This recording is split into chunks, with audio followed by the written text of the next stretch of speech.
Los principales sucesos de nuestra ciudad. NET Noticias.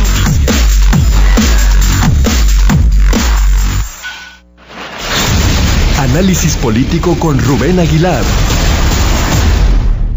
Justamente ya a las 7 de la mañana con 4 minutos. Rubén, ¿qué tal? ¿Cómo estás? Muy buenos días. Buenos días, Alejandro. ¿Qué tal? ¿Qué tal a nuestra audiencia? Pues hoy quisiera platicar sobre el fenómeno de los evangélicos, de las iglesias evangélicas y su intervención en la política en el conjunto de la América Latina y ahora también en México.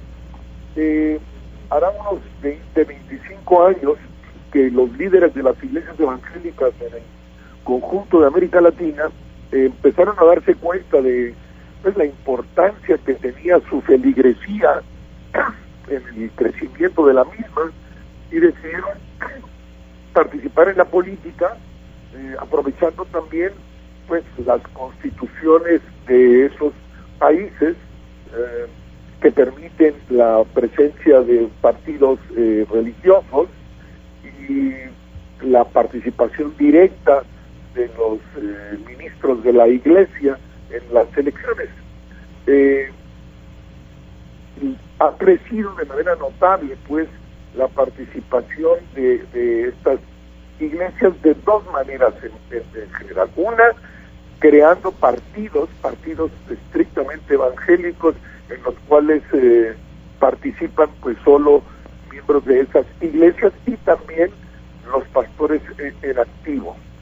Y también tratando de que miembros de estas iglesias participen como candidatos en otros partidos, no necesariamente de corte religioso.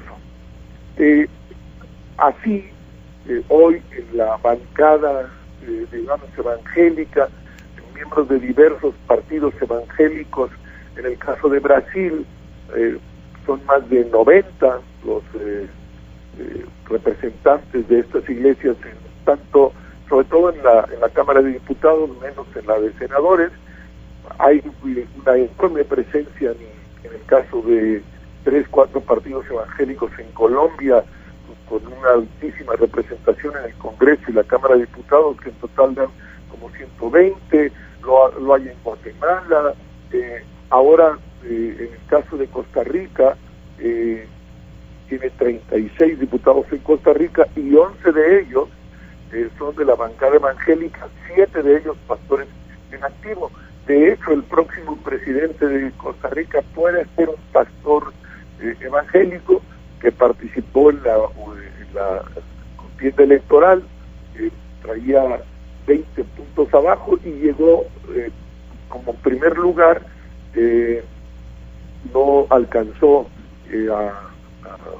a ganar, pero va a la segunda vuelta y puede ser que él sea el candidato.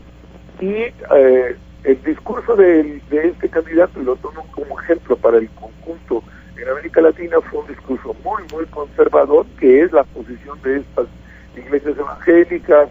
Se niegan a la posibilidad de la elección libre de las mujeres al aborto, se niegan al matrimonio de personas del mismo sexo, incluso se niegan a reconocer a la diversidad sexual, a las lesbianas y los gays, que consideran todo esto como pecado, como violentando las reglas de Dios, etcétera. Otro elemento que también es común en los congresistas de estas iglesias es que asumen que la Biblia, por ser la palabra de Dios, está incluso por encima de la constitución de los países, y tienen una posición a veces contraria a la misma constitución, o diciendo que estas contradicen la palabra de Dios.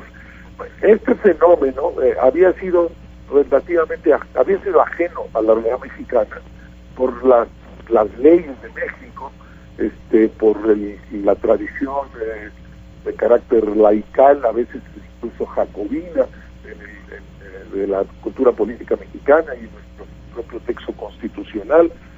Pero bueno, se registra el PES, el Partido Encuentro Social, fundado por un pastor pentecostal, logra obtener las firmas correspondientes y entra a la arena política a participar en el proceso electoral, ahora aliado a Morena.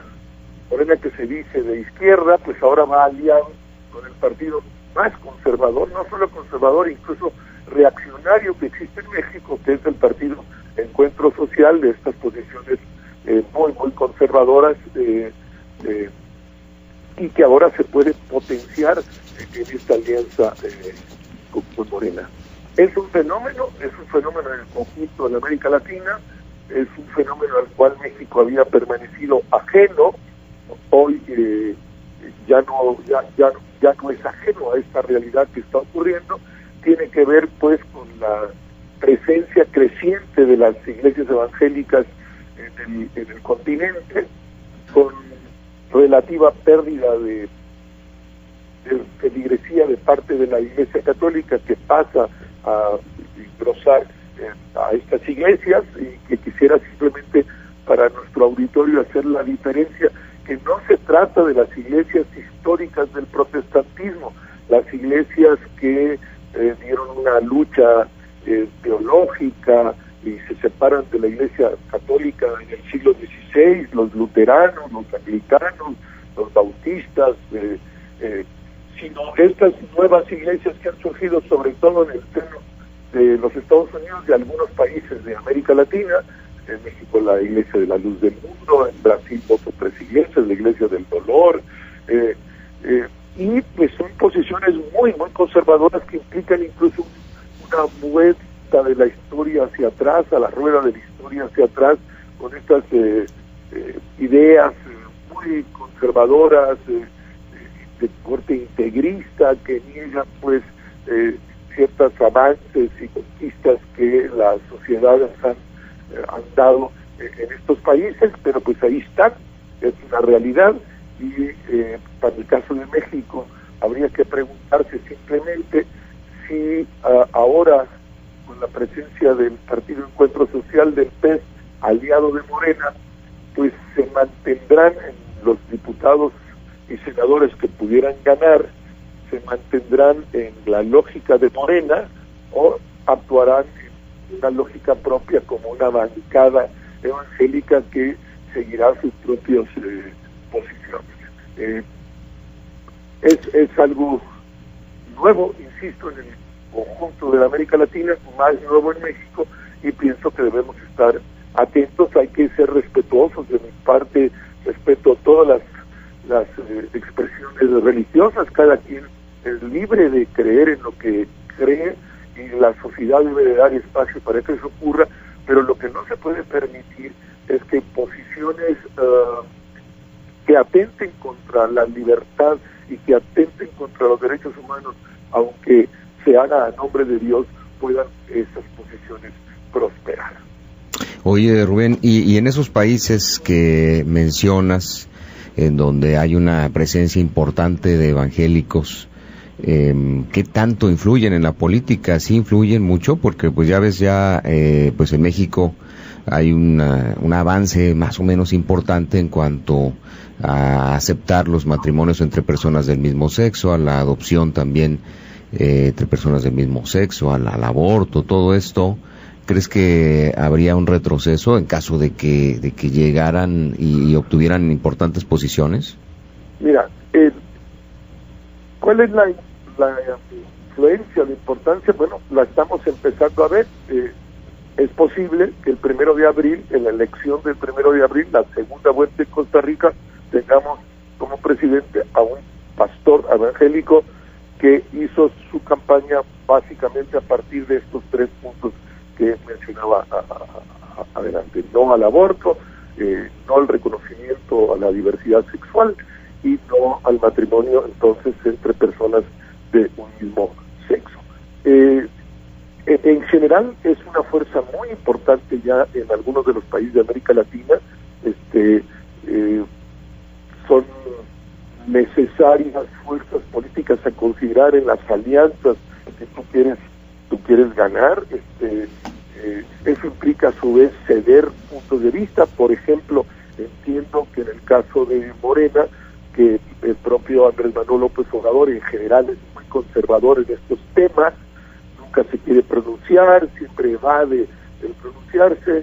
Me parece que pues habrá que ver, pero que pudiera en algunos puntos ponerse en la agenda legislativa temas que implicaran retroceso histórico. En el caso de Centroamérica lo han logrado, el aborto hoy en países que se permitía, ya no se permite por acción ahí muy raro entre una alianza muy conservadora entre la Iglesia Católica y las iglesias evangélicas, pero sí en general, digamos, hay una posibilidad real de retroceso histórico, de conquistas sociales ganadas en términos de los derechos humanos, de la inclusión social, del reconocimiento de la diversidad, que implica posturas contrarias de estas iglesias a esas posiciones. En algunos países ya se ha visto este retroceso y ir atrás, en otros pues no alcanza que las bancadas puedan, independiente que se lo propongan, echar atrás en ciertas posiciones. Por ejemplo, en el caso de Brasil hablábamos de estas 990 integrantes de la bancada evangélica, pero el Congreso son como de 500, sí. Entonces pues es apenas una quinta parte, pero ahí va caminando, y sí pienso que hay que estar muy atentos, y que sí implica, con el respeto que uno tiene que tener a las expresiones religiosas, claro, de todos los demás, pues entender también que no se puede aceptar procesos que impliquen regresión a conquistas sociales en términos de la inclusión social de los derechos humanos. Bueno, pues como siempre muy interesante tu reflexión, mi querido Rubén Aguilar, muchas gracias. De nada a ti, Alejandro, hasta luego, buen día a nuestra audiencia. Muy buenos días, 7 de la mañana con 16 minutos, usted puede leer este comentario de Rubén Aguilar, ahí está nuestra página de internet, en netnoticias.mx, se titula La política y las iglesias evangélicas, ahí está el dato preciso, o los datos precisos que menciona Rubén Aguilar en cuanto al avance, su opinión, de la iglesia evangélica o las iglesias evangélicas en otros países y lo que podría significar en México. Vamos a hacer una breve pausa, enseguida regresamos, son ya las 7 de la mañana con 16 minutos. La información local, estatal, nacional e internacional. Net Noticias.